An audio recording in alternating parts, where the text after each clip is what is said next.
Sammy's Diner, a place where respect wasn't free. Claire Wright wasn't the kind of person who stirred up trouble. She wasn't loud, didn't pick fights, and certainly didn't look for ways to stand out. No, Claire was the type who showed up on time, did her job, and kept her head down. For 3 years, she had worked at Sammy's Diner, a small roadside spot on the outskirts of Nashville, Tennessee. The kind of place where truckers grabbed their morning coffee, families came in for pancakes, and old friends sat in the corner booth talking about the good old days. The food was decent, the coffee was strong, and the regulars came to expect a certain familiarity. But Claire had noticed something about this place a long time ago. Some customers mattered, others didn't. If you walked in wearing a suit, the manager would greet you like a long-lost friend. If you came in wearing worn-out jeans covered in paint or grease, you were lucky to get a quick nod. Claire hated it.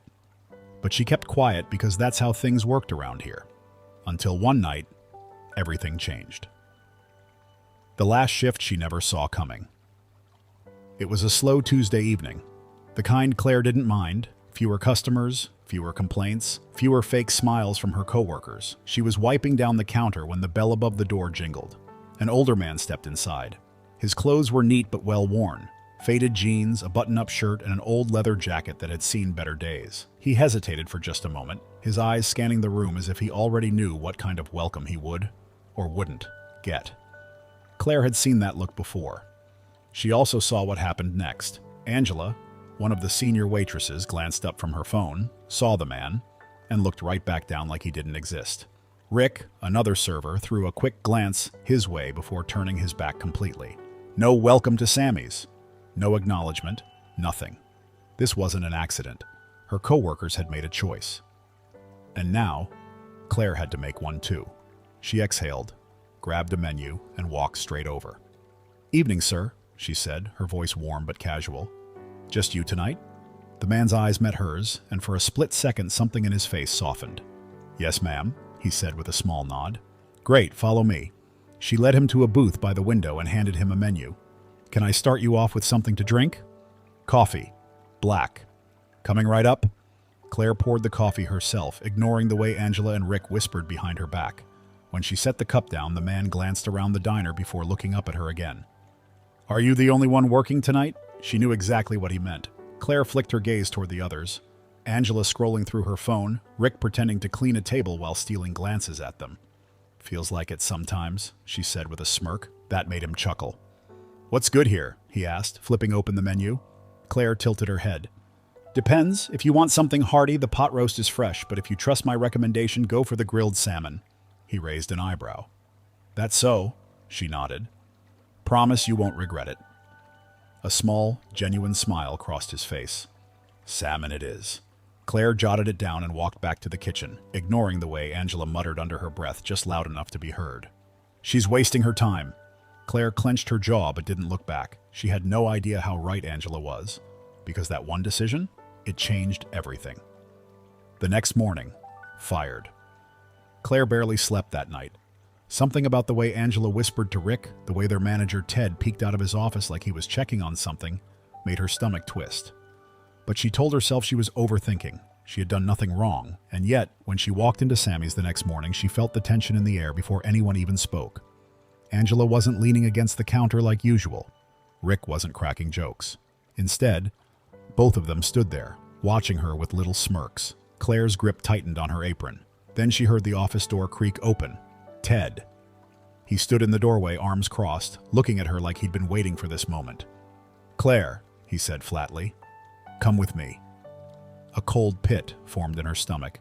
"Now?" He didn't answer. He just turned and walked back into his office. Angela and Rick were still watching her as she followed. The office was small, cluttered with paperwork and old receipts. Ted didn't even sit down. "We're letting you go," he said, straight to the point. The words hit like a slap. "What?"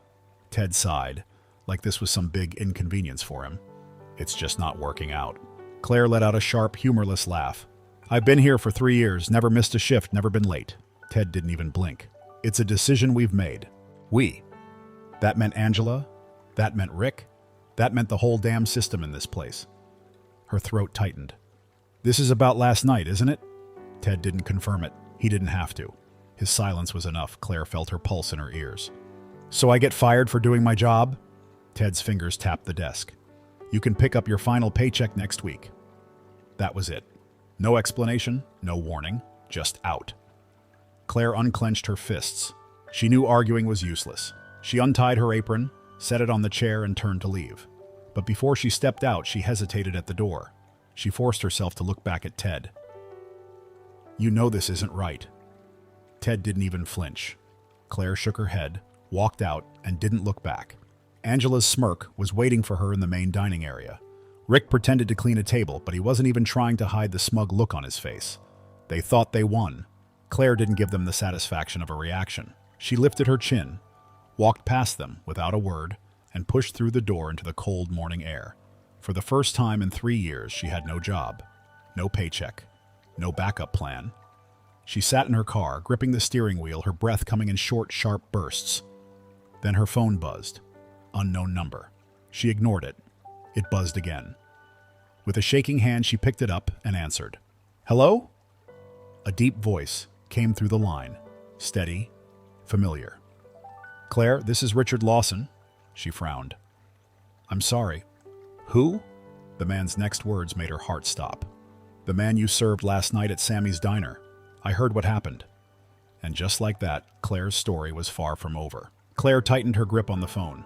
You were the man from last night? That's right, Richard Lawson said, his voice calm but firm. She pressed a hand against her forehead, trying to make sense of the situation. How did you even get my number? I have my ways. Something about the way he said it made her pause. Not threatening, not invasive, just matter of fact. Look, sir, I appreciate the call, but if you're looking to apologize for what happened, don't bother. It is what it is. A brief silence. Then Richard spoke again, slowly, deliberately. I'm not calling to apologize, Claire. I'm calling to make you an offer. Her heart skipped a beat. An offer? Yes. She exhaled, staring at the dashboard. I don't understand. You're just a customer. Why do you even care what happens to some waitress from a diner? Because I'm not just a customer, Richard said. I own Sammy's diner. Claire froze. The words didn't register at first. They couldn't. Excuse me? You heard me. Her mind scrambled to keep up. You mean you own the place? Like you're the actual owner? Yes. Claire blinked, trying to process what that meant. So, last night you were just... what? Inspecting it? More or less, Richard said. I like to see how my businesses are really run. No formal inspections, no warning. I walk in like anyone else and see what happens. A chill ran through her. And what did you see? Richard let out a breath. I saw a problem. A big one. No kidding. And I saw one person doing their job the way it should be done. Just one. Claire swallowed hard. Okay. So what now? A pause. Then Richard said something that knocked the wind out of her. I fired your manager this morning. Ted's gone. Her mouth fell open. You... She stopped, shook her head. Wait. What? Ted is gone, Richard repeated. And now? I need someone new to run Sammy's diner the right way. The words settled in, heavy and unreal. I still don't see what this has to do with me, she said cautiously. Richard's next words stopped her cold. I want you to take his place. I want you to be the new manager. Silence. Claire sat completely still, as if moving would shatter the moment. You watch... What?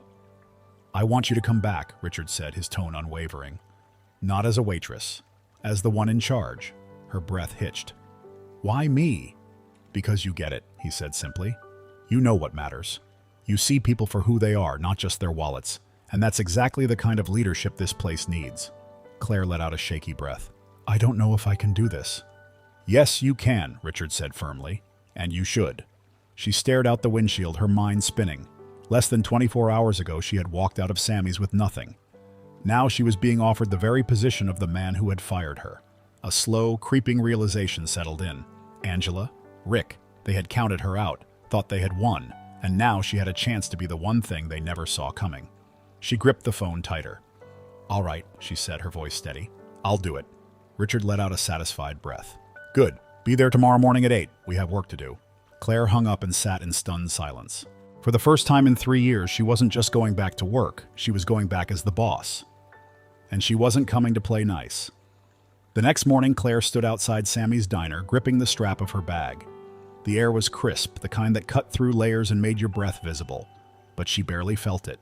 She had spent all night thinking about this moment. Yesterday, she walked out of this building humiliated, jobless, discarded. Today, she was walking back in as the one thing Angela, Rick, and the rest of them never imagined she would be, their boss. She inhaled deeply, squared her shoulders, and pushed open the door. The familiar scent of fresh coffee and sizzling bacon filled the air just like it always had. Customers sat in their usual spots, forks clinking against plates, the hum of conversation blending with the radio playing softly in the background. At first, nobody noticed her. Then Angela turned from the counter, saw her, and froze. Rick, who had been laughing with a busboy, caught sight of her too, his mouth snapping shut mid-sentence.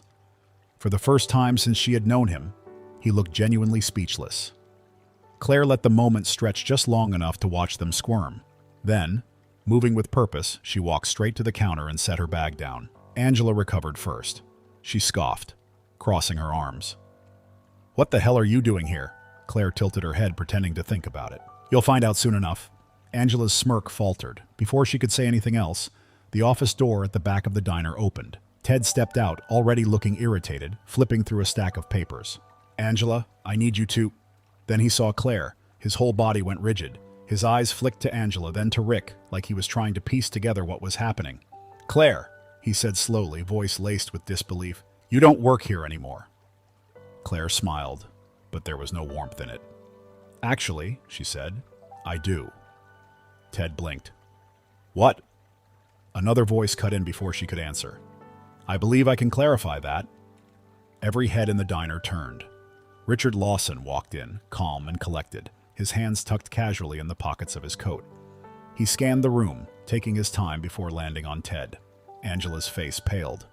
Rick looked like he wished he could disappear. Ted's expression flickered from confusion to realization to full-blown panic. Richard stopped beside Claire and turned to face the staff. His voice was steady, measured, but carried an undeniable authority. "As of this morning, Sammy's diner has undergone some management changes," he said. Then, looking directly at Ted, he delivered the final blow. "Effective immediately, Ted. Your position is terminated." Angela gasped. Rick looked like he had been punched in the gut. Ted's face turned an ugly shade of red. "Wait a damn minute." "No," Richard cut him off sharply. "I've already heard enough from you." Ted's mouth snapped shut. Claire almost felt bad. Almost. Richard turned toward the rest of the staff. "Some of you may be wondering what's going on," he said. "Let me make it simple. Last night, I visited this restaurant as a regular customer." He let the words sink in. "And what I witnessed was unacceptable." Nobody dared to speak. Richard gestured toward Claire. "This woman was the only employee who treated me with respect, the only one who did her job the way it should be done." He turned back to the staff, his expression hardening. "The rest of you? Some of you ignored me completely. Some of you made it clear you had no interest in serving certain customers at all." His voice sharpened. "That ends today." Silence. Then Richard turned back to Claire. "Claire is your new manager." Angela's mouth fell open. Rick clenched his jaw so hard it looked painful. A busboy standing near the kitchen looked like he wanted to clap. Claire finally let herself smile. She turned toward Angela and Rick, who were still frozen in shock, and leaned against the counter. "Well," she said lightly, "this is awkward." Angela's expression twisted. "You—" She turned to Richard, her voice sharp. "You can't be serious." Richard raised an eyebrow. "Oh, I'm very serious. You don't like it? You're free to leave." Angela snapped her mouth shut. She wasn't stupid. She knew walking out meant losing her paycheck, and Angela wasn't about to do that. Rick, on the other hand, wasn't as smart. "This is bull." "You're welcome to quit as well," Richard said before he could finish. Rick froze. His mouth opened, then closed, like he was doing the math in his head. Angela glared daggers at Claire, but Claire just smiled back. "Looks like we all have a lot of adjusting to do," she said, her voice light but firm. "So let's get to work." She watched as Angela stormed toward the coffee machine, mumbling under her breath. Rick grabbed a rag and started wiping down a table, his movements stiff with anger. Richard gave Claire a knowing look. "I have a feeling you'll do just fine here." Claire exhaled, watching as the diner settled into a new reality, one where she was in charge. And for the first time since she walked into this building 3 years ago, she felt something she hadn't before: respect. The first few days as manager were rough. Claire expected pushback, and she got it. Angela barely spoke to her, and when she did, her words were clipped, forced, like she was biting back insults. Rick made it his personal mission to test her patience, dragging his feet on orders, rolling his eyes when she spoke, and making snide comments just loud enough for her to hear. Some of the younger servers, the ones who used to follow Angela and Rick's lead, weren't sure what to do. They were waiting, watching, trying to decide if Claire would actually stick to her word or if things would just slip back to the way they were. They didn't. On her first morning in charge, Claire gathered the staff before the doors opened. She stood at the counter, coffee in hand, and let them know how things were going to work from now on. Every customer was going to get treated with respect, whether they walked in wearing a $1,000 suit or steel-toed work boots. No more playing favorites. No more deciding who was worth good service based on how much they might tip. If someone couldn't handle that, they knew where the door was. The room was tense as she spoke, but she didn't care. She wasn't asking for permission. She was letting them know how things were going to be. It didn't take long for the first real test. 3 days in, Claire caught Rick skipping a table. 2 construction workers in dusty jeans and high-visibility vests. He walked right past them, pretending not to see them, even though the diner wasn't even that busy. Claire didn't yell, she didn't argue. She just met his eyes and said, "You do that again and you won't be working here anymore." His jaw clenched, and for a second she thought he might push back, but something in her expression made him stop. He muttered something under his breath, turned around, and took the order. The message was clear. Over the next few weeks, the energy inside Sammy's diner began to shift. Customers noticed. The ones who had been ignored in the past, the ones who had come in, hesitated at the door and left before sitting down, started coming back. The regulars, the ones who had been treated like second-class citizens, realized something had changed. The staff noticed too. The kitchen crew, who had always kept their heads down, started speaking up more, offering ideas, pointing out issues. The younger servers, the ones who had been molded by the old toxic environment, started taking their cues from Claire instead of Angela and Rick. Not everyone adjusted. A few employees quit without notice, slamming their aprons on the counter and walking out in a storm of muttered curses. Rick held out longer than she expected, but in the end, he was too stubborn to change. One morning, after another half-hearted shift full of excuses and barely concealed attitude, Claire handed him his final paycheck and told him, "I think we both know this isn't working out." He looked at her like he was waiting for her to back down, like he thought she might change her mind. When she didn't, he snatched the check from her hand and stormed out. Claire watched him go, then turned back to the staff and said, "Anyone else?" No one moved. That afternoon, as she was finishing up paperwork, the front door opened and a familiar voice filled the room. "How's my investment doing?" Claire looked up to see Richard Lawson standing there, hands in his coat pockets, surveying the diner like a man taking stock of his empire. She pushed aside the invoices and smirked. "I think we're in good shape." Richard glanced around the room. The diner was packed, but it wasn't just busy. It felt different. The tension that had once poisoned the place was gone. The staff moved with purpose. The customers lingered. The atmosphere was lighter. He nodded, clearly pleased. "Told you you'd be fine." Claire leaned against the counter. "You didn't exactly give me a choice." Richard chuckled. "No, I didn't." She took a slow breath, looking around. For the longest time, this job had just been a paycheck, a way to get by. Now it was something more. "It's funny," she admitted. "I used to think this place would never change." Richard watched her for a moment before responding. "Places like this don't change on their own. People change them." She thought back to that morning when she sat in her car, feeling like she had lost everything. And yet, here she was, not just a waitress, not just someone who got fired for doing the right thing. She was the boss. And she had made damn sure that Sammy's diner would never go back to the way it was. Because doing the right thing wasn't always easy. Sometimes it cost you everything. But sometimes it gave you more than you ever imagined. The end.